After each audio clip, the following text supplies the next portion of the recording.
Bonjour, aujourd'hui on est le 18 septembre. Ça fait environ 2 mois que j'ai fait les marcotages, les bouturages là, de mon chef Laura. Puis je voulais faire une mise à jour parce qu'il y a des choses intéressantes là, à mentionner. Euh, Ça ici, c'est le tronc à partir duquel on a fait les marcotages. On voit ici, il y en a un marcotage, c'est le substrat qu'on a mis alentour du tronc avec des incisions là, pour faire partir les racines. Euh, Puis on voit ici, je ne sais pas si on peut voir sur le dessus. Attendez, il y a beaucoup de feuilles. Là. Ça, c'est la dernière partie qu'on a coupée.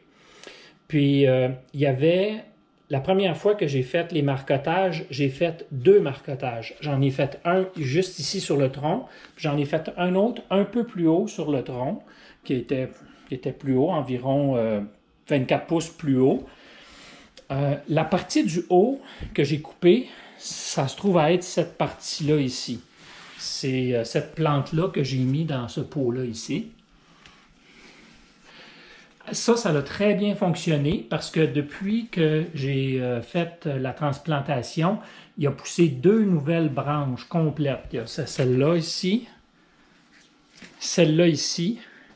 puis maintenant il y en a une troisième petite qui pousse par la suite. Donc cette partie-là, ça a super bien été. La deuxième partie, c'était un tronc entre les deux.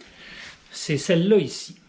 Mais là, ce qu'on ne voit pas ici, c'est que, en réalité, le tronc là, qui part de la base ici, là, qui était là, il montait beaucoup plus haut. Là. Il montait environ jusqu'ici là, sur le plan. Là. Il y a presque 24 pouces, 2 pieds environ. Mais ce qui est arrivé, c'est que habituellement, quand on coupe sur un tronc principal, comme celui-là ici, on a vu l'endroit où c'est coupé, ça sèche. Ça sèche, puis les pousses retigent à partir du tronc à plusieurs endroits. Comme sur celui-là ici, là, je pense que j'ai 6 endroits où les feuilles ont recommencé à pousser. Mais sur celui-là ici, étant donné que c'était pas alimenté directement par les racines principales du tronc, mais juste les racines du marcotage, on dirait qu'il a manqué de sève ou de nutriments pour alimenter le tronc. Puis là, le tronc a commencé à noircir puis à pourrir dans le haut. Puis tranquillement, pas vite, toutes les pousses qui avaient commencé à se développer sur le tronc ont fané, ont tombé. Puis il est resté seulement que celle qui était complètement dans le bas du tronc qui a réussi à continuer à pousser. Et là, ce que j'ai fait, c'est que par section, je coupais le tronc, puis ça continuait à pourrir. Donc, il a fallu que je le coupe vraiment complètement à la base. Même le tronc à la base est en train de pourrir. Mais malgré tout, la dernière pousse qui était vraiment proche là, des racines que j'avais fait là, avec le marcotage a réussi à survivre. Donc, j'ai réussi quand même à sauver le plant. Et puis, il va pousser à partir de celui-là. Puis, on voit qu'il y a une toute petite pousse, toute jeune, là, qui est arrivée à pousser là, après que je l'ai coupé jusqu'au sol. Donc, ça devrait survivre là, très, très bien. Puis, aujourd'hui, j'en suis à couper une autre section du tronc où j'ai fait le marcotage ici. J'ai été obligé de faire un deuxième marcotage parce qu'au bout d'un mois, il n'y avait aucune racine qui se développait. Là, ici, on voit qu'il y a des racines qui se développent vraiment là, à l'intérieur du marcotage. Mais la première fois que je l'ai fait, ça n'a pas fonctionné, puis je ne sais pas trop pourquoi. Peut-être mon substrat était pas bon parce que je l'avais réutilisé de la fois d'avant. Donc, ça n'a pas fonctionné. Il a fallu que je recommence. Puis là, ça fait environ 1 mois. Puis là, ça a l'air vraiment beau. J'ai nettoyé le tronc. J'ai mis un nouveau substrat qui est de la mousse de sphaigne. Mais la mousse de sphaigne, c'est vraiment... c'est pas de la tourbe, c'est vraiment de la mousse de sphaigne qu'on achète là, dans les centres jardins. Ça ressemble vraiment à la plante qui a été toute séchée. Là. Fait qu'on coupe des petits morceaux, on fait un substrat qui est plus fin avec ça, puis on le met à l'intérieur du sac de plastique. Donc aujourd'hui, on est rendu à couper ça, puis à transplanter dans un nouveau pot pour la suite des choses. Puis on voit que cette base-là, il y a déjà 3 sections qui ont commencé à faire des petites feuilles. Fait que là, en coupant cette section-là ici, là, c'est certain que ces feuilles-là vont exploser, là, vont tout prendre la sève puis le nutriment là, qui vient du tronc, puis vont vraiment prendre beaucoup plus d'ampleur. Donc, au bout du compte, la plante qu'on avait ici va avoir produit un plant qui est ici, un deuxième plant qui est ici, puis un troisième plant qui devrait survivre. D'après moi, devrait très bien survivre celui-là.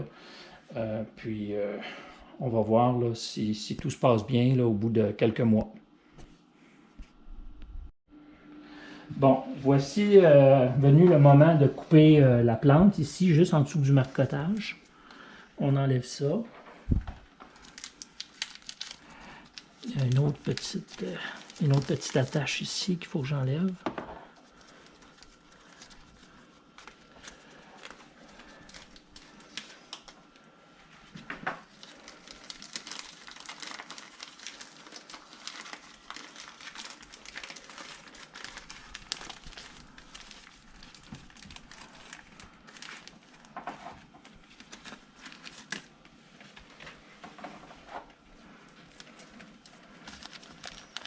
Donc on voit qu'il y a vraiment des belles grosses racines. Je vais essayer de couper ici.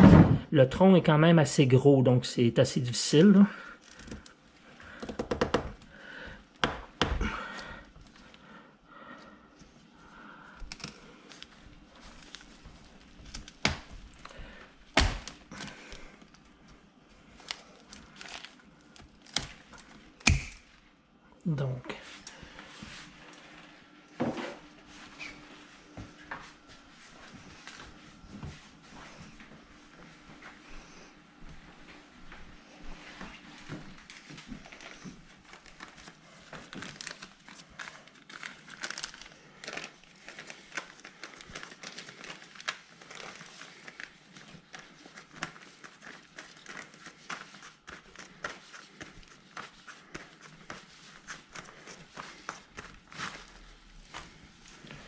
Donc on voit ici toutes les racines qui se sont développées. Donc là, ce que je vais essayer de faire, c'est de tranquillement, pas vite, enlever la partie du substrat de la mousse de sphaigne qui tenait toutes les racines, là, qui a permis aux racines de se développer. Puis ensuite je vais transplanter la plante dans le pot qu'il y a ici. Fait que je vais faire ça, puis je vous montre tantôt quand c'est rendu le temps de la transplanter. Bon, finalement, après avoir nettoyé les racines, puis enlevé le plus possible de mousse de sphaigne, c'est ça ici qu'on voit là, ici. C'est ça qu'on a enlevé comme mousse de sphaigne. OK? Mais il faut faire attention parce que les racines sont quand même assez fragiles. Fait que si tu essaies trop fort d'enlever la mousse, tu peux carrément casser les racines puis tu perds tout le travail qui a été fait là, depuis un mois environ. Là, je voulais montrer aussi le sac de la mousse de sphaigne que je mets pour faire le substrat. On voit que c'est des plantes qui sont assez grandes, là, c'est des tiges. Moi, ce que je fais, c'est que je les coupe en petits morceaux. Je prends des ciseaux puis je fais des petits morceaux comme ça pour que ce soit plus facile de faire une motte, mais aussi que ce soit plus facile de l'enlever quand c'est arrivé le moment de le retransplanter. Donc là, ce que je vais faire, c'est que je vais le transplanter ici. Je vais rajouter de la terre, puis je vais tout essayer de bien couvrir les racines, puis je vous montre quand c'est terminé tantôt. Bon, maintenant, c'était juste simplement pour vous montrer que le plan que je viens de couper, c'est celui-là ici. Le tronc original, duquel a parti tous les marcotages qu'on a fait là, présentement, sont partis de celui-là. La section ici qu'on vient juste de couper, normalement devrait sécher comme on a vu sur le dessus du tronc de celui-là ici. Excusez-moi, il y a beaucoup de feuilles. c'est difficile à voir. Lui, là, vraiment, il a séché comme il faut.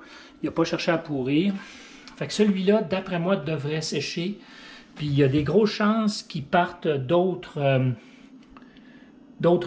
feuilles sur le tronc à quelques endroits. Là. Il y a probablement, comme ici, on voit qu'il y a une espèce de petits bourgeons. Il y a des grosses chances qu'ils partent des nouvelles feuilles à partir d'ici, puis des nouvelles feuilles à partir de plus haut aussi. Il y a des grosses chances, comme ici. On voit qu'il y a un autre bourgeon ici. Là. Donc, c'est à suivre. Je ferai probablement une dernière récapitulation d'ici quelques mois, si tout va bien, pour vous montrer comment tout ça a évolué. Donc, ça, c'est le plan original. Le premier marquetage, qui est la grosse plante ici, qui est la tête qui mesurait plusieurs pieds de haut, qui est celle-là. Le deuxième marquetage qui est ici, qui a pourri en grande partie, mais heureusement qui a réussi à conserver la dernière section en bas, tout proche de la terre, puis qui a l'air à être bien parti pour continuer à pousser. Puis le dernier marquetage qu'on a fait aujourd'hui, celle-là ici a vraiment beaucoup de feuilles. Plusieurs sections.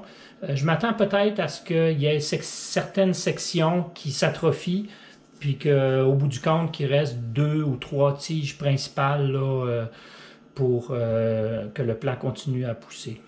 Donc, encore une fois, je ferai une petite récapitulation d'ici quelques mois, juste pour vous tenir au courant, pour voir comment tout ça a été.